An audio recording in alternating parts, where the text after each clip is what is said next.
Listen to how quiet this mini split air conditioner is.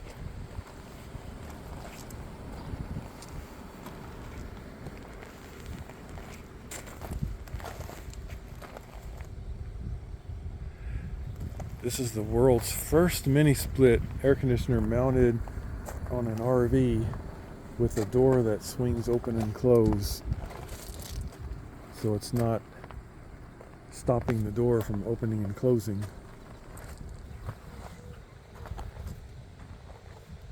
The ones on the roof, the traditional RV air conditioners on the roof, are very loud and energy efficient, and they take up space where there could be solar panels.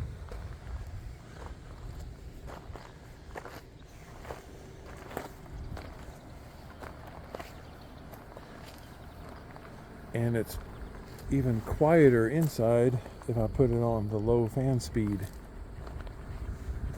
Now, however, when the system kicks on and off, there is a slight jarring effect inside, very minor. When I'm sleeping at night, it does not disturb me. So it doesn't have a gentle on and off. It just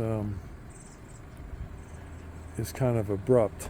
So future models probably will be more gentle than that. This one draws approximately 650 watts, but the solar panels on top are 700. So crossing out efficiencies and inefficiency on a chart, you'll come up with about an equilibrium. But I still have it plugged in because now I'm in the shade. This is a farm in Nebraska, heading into Yellowstone National Park for about 2 weeks.